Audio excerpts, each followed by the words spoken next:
Hello and welcome to Fast and Factual on Firstpost. Here are the top headlines from across the world. According to reports, no progress has been made at the new rounds of Gaza ceasefire talks in Cairo. A Hamas official reportedly said there was no change in Israel's position and therefore no headway could be made in the talks. Earlier, an Egyptian state-affiliated news channel said that all parties had agreed on the basic points under discussion. Meanwhile, Prime Minister Benjamin Netanyahu has reiterated that Israel will go forward with a large-scale invasion of Rafah. In a new video, Netanyahu insisted that the offensive will happen and a date for it is set already. However, he stopped short of revealing the date. Israeli opposition leader Yair Lapid was in Washington on Monday. During the visit, he met with U.S. State Secretary Antony Blinken and National Security Advisor Jake Sullivan. Following the meeting, Lapid said that their conversation focused on the need to work on a solution in Gaza. Meanwhile, Iran's foreign minister visited Syria and inaugurated a new site for Iranian consular services in the capital city of Damascus. Earlier in the day, he also visited the damaged site where the previous consulate was flattened. Iran has blamed Israel for the attack on its embassy compound on April 1st.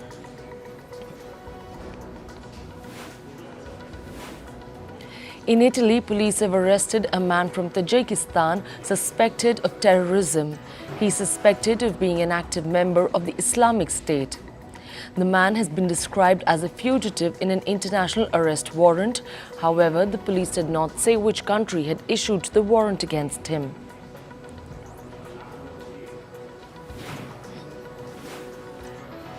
In the Philippines, dozens of activists marched towards the Chinese Consulate in the capital city of Manila. The protesters condemned China's recent aggression in the disputed waters of the South China Sea. Footage showed people trampling on an effigy of Chinese President Xi Jinping. The activists demanded that Beijing stop its maritime aggression towards Filipino fishermen.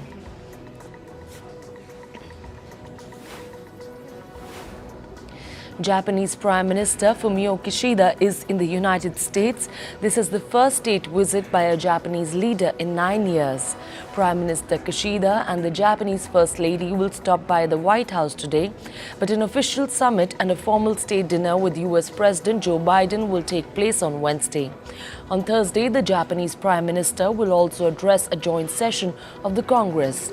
Kishida and Biden are also set to hold a trilateral summit with the Philippines President Ferdinand Marcos Jr. US President Joe Biden has announced plans to ease student loans. This is under a new plan which includes cancelling up to $20,000 of unpaid interest. White House says the move is expected to help more than 30 million borrowers. Meanwhile, Republican presidential candidate Donald Trump took an unexpected stance on abortion laws. In a video message, Trump said that abortion laws should be determined by U.S. states. He did not back any national ban to prohibit abortions. Trump added that he supported exceptions for cases like rape or incest to protect the life of the mother. Ecuador's detained former Vice President Jorge Glass has been taken to a hospital. This was after he fell ill at a prison in Guayaquil City. Last week, Glass was arrested after a raid by the police on the Mexican embassy in Quito. The raid had led to the suspension of diplomatic relations between the two countries.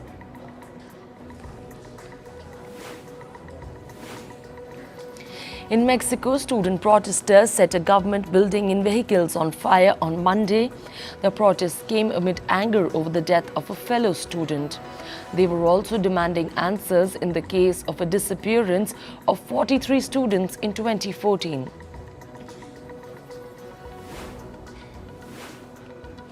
A group of activists sprayed red paint on the headquarters of Britain's Labour Party. They were demanding the party's support on an arms embargo on Israel and an end to new oil and gas drilling projects. The protest was staged by Youth Demand, which is an offshoot group of the British environmental group Just Stop Oil.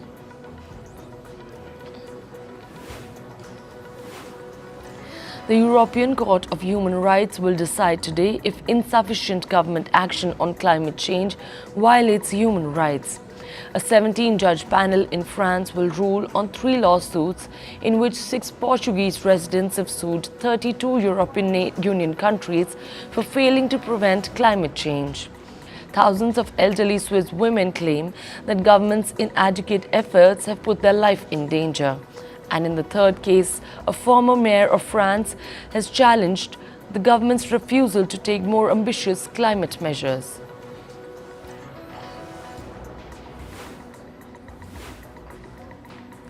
The world experienced its warmest March on record. This is according to the European Climate Change Monitoring Committee.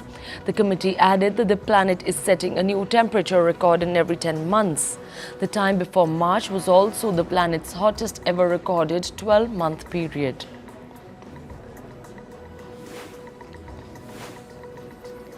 According to research by non-profit knowledge groups, dozens of international firms like H&M and Toyota are failing to cut down their greenhouse gas emissions.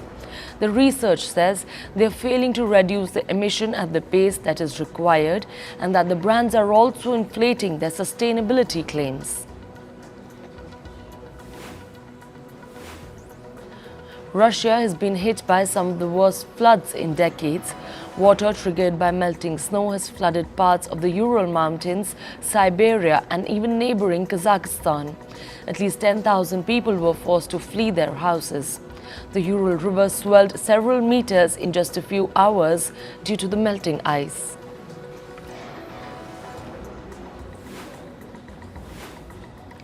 Dust plumes from the Sahara Desert is choking parts of Europe. This is according to the continent's climate monitor. The dust from the desert is leading to poor air quality and coating windows and cars in crime. The air quality in several locations exceeded the safe threshold set by the European Union. This is because of the shift in weather patterns. Colombia's capital city, Bogota, will start rationing water from this week. This comes after water in the region's reservoirs reached critically low levels. This happened because of the drought brought by climate change. The water rationing will affect close to 9 million people.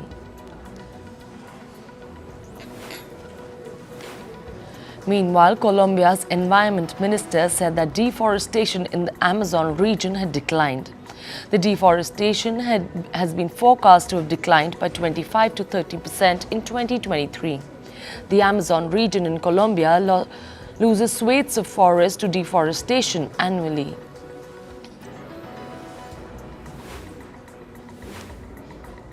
Southern Africa is struggling with the worst drought it has ever seen. Farmers are unable to grow crops as the land has been parched due to dry weather. Over 24 million people are facing hunger, malnutrition, and water scarcity. The extreme weather situation is because of the El Nino weather phenomena.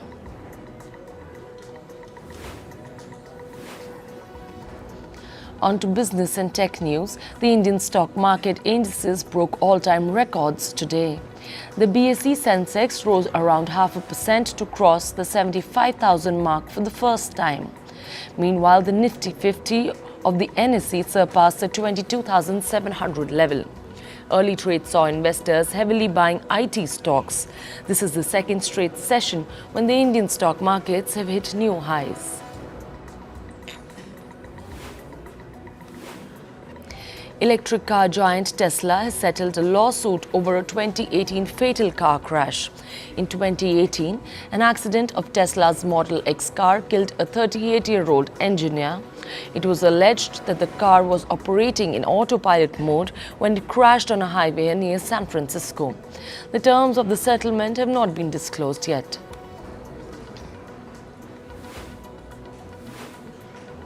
Meanwhile, General Motors' self-driving car unit Cruise is reportedly planning to resume its operations in the US.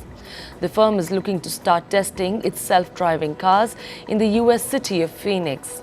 Last year, Cruise suspended all its US operations after an incident in San Francisco. The firm's driverless car dragged a pedestrian over 20 feet after she came into its path. The United Airlines has delayed its plans to start flights at 2 new international routes. The airline was planning to start flights between Japan and the Philippines and the US and Portugal. The firm has now paused the plans, citing restrictions from the US Federal Aviation Administration. Last month, the FAA increased its oversight of United Airlines over a number of recent incidents. US investment firm Blackstone is reportedly near a deal to take over the French skincare firm L'Occitane. Blackstone plans to take the firm private after its acquisition. L'Occitane's shares are listed on the Hong Kong Stock Exchange. This comes as the firm has been facing tough competitions from brands like L'Oreal and Estée Lauder.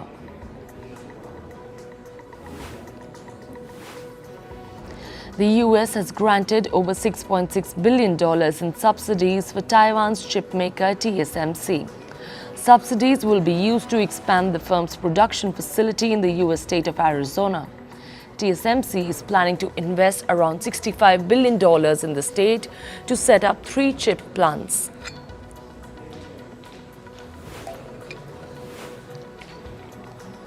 The US is reportedly set to announce subsidies for South Korean chip maker Samsung.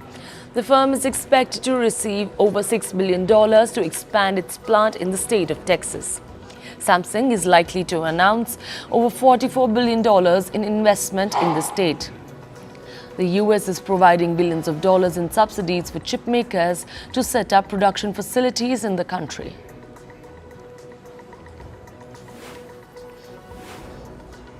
Japan's Shinetsu Chemical has announced an investment of over $540 million. The firm will set up a factory in Japan's Gunma prefecture. Shinetsu manufactures chemicals and electronic materials for chip makers. The firm has said that the new factory will produce lithography materials that are essential for the chip-making process.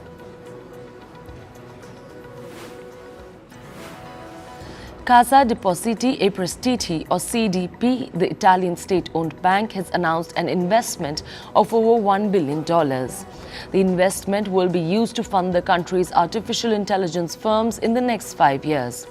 This comes after Italy announced plans to set up a fund to promote the AI sector in the country.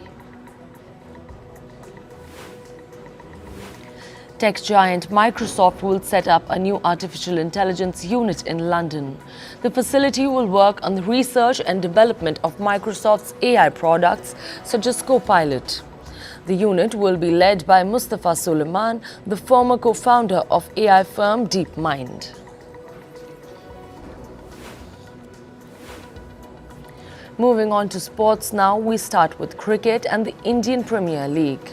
Chennai Super Kings beat Kolkata Knight Riders by 7 wickets on Monday.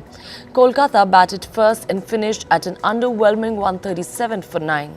Chennai chased down the target with 7 wickets and 14 balls to spare. Skipper Ruturaj Gaikwad smashed an unbeaten 67 to hand Kolkata their first defeat this season.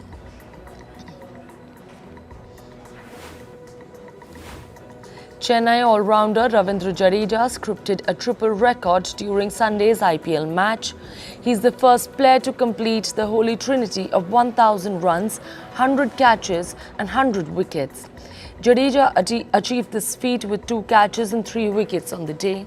His 100th catch came when he dismissed Kolkata batter Shreyas Iyer.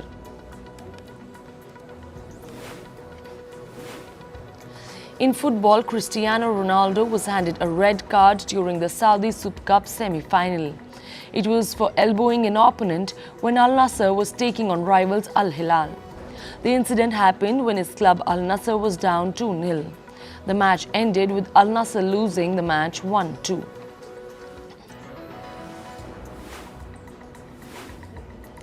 German giants Bayern Munich are bracing for their Champions League clash against Arsenal. For Bayern, it will be yet another chance for redemption. Having been knocked out of the German Cup, their only chance of winning a title lies with the Champions League. Bayern have won all their previous 4 Champions League knockout stage matches against Arsenal. In tennis, Greece's Stefanos Tsitsipas advanced to the second round of the Monte Carlo Masters. His opponent, Laslo Djere of Serbia, retired with an injury during the second set on Monday. Tsitsipas was leading 6-3, 3-2 when the incident occurred.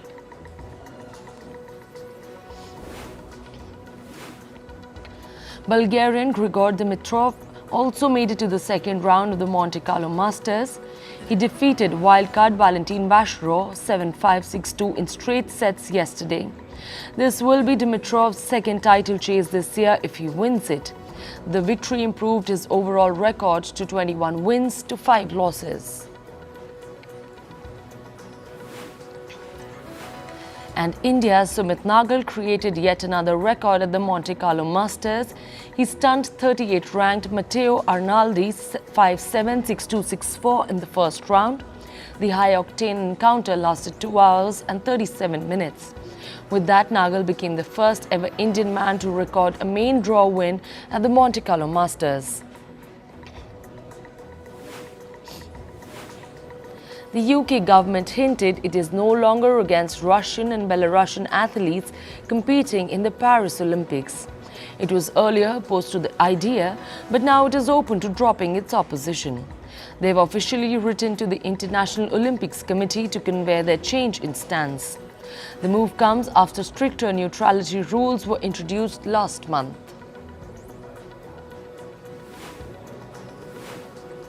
A French water charity raised alarms regarding pollution in the Seine River. This comes at a time when just over 100 days are remaining for the mega event to start. The Seine River is set to host marathon swimming events. The charity said they analyzed 6 months of tests and had concluded the water is potentially dangerous.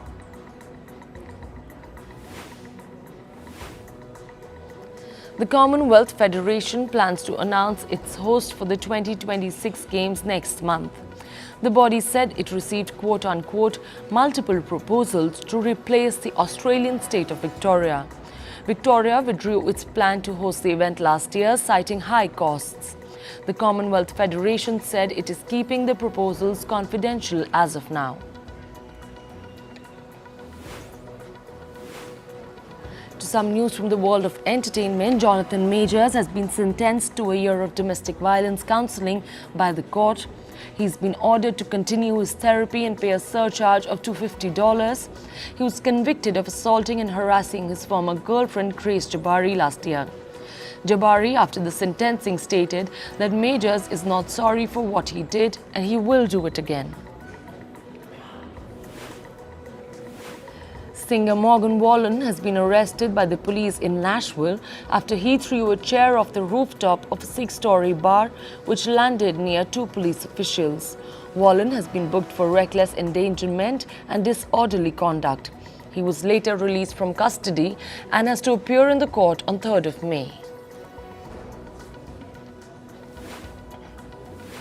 Singer Taylor Swift also unveiled a part of her upcoming album, The Tortured Poets Department, during the total solar eclipse. She took to Instagram to post the potential lyrics which stated, "Crowd goes wild at her fingertips, half moonshine, full eclipse." The billionaire pop star's 11th studio album will release on 19th of April. Singer Billie Eilish has announced her 3rd album titled Hit Me Hard and Soft. The album will release on 17th of May. She made the announcement via social media where she could be seen swimming towards a white door. Her album this time will not have any singles.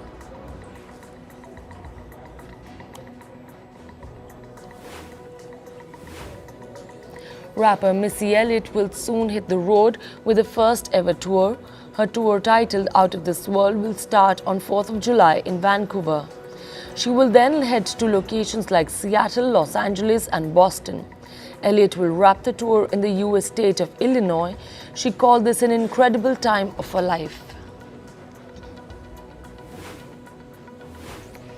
The premiere of upcoming film Back to Black took place in London. The film is based on the life of singer-songwriter Amy Winehouse. The event was attended by the lead actor Marissa Abela along with Jack O'Connell and Eddie Marsan. Back to Black will hit theatres on 12th of April.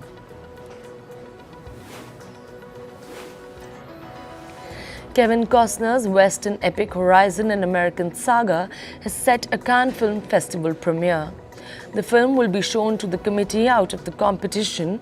It is a 4-part project which stars Sienna Miller, Sam Worthington and Jenna Malone. The story follows the construction and expansion of the United States of America. Horizon an American Saga will release on the 28th of June. The trailer of the upcoming film Fly Me to the Moon has been released. The film stars Scarlett Johansson and Channing Tatum are in lead roles. The story follows the love of Johansson and Tatum, who are working on a moon landing project. The lunar love story will hit the theatres on July 12th.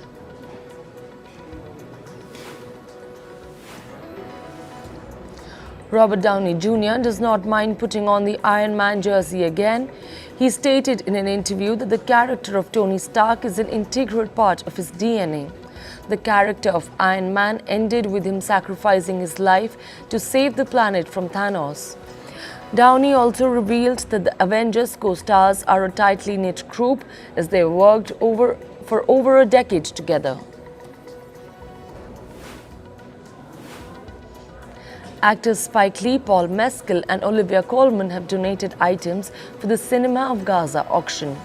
Lee submitted a Malcolm X signed poster along with After Sun by Mescal. Colman donated a customized video message. The auction has been set up by a UK-based filmmakers and journalists. The fundraiser has also so far collected over $100,000. The proceedings will be given to the medical aid for Palestinians.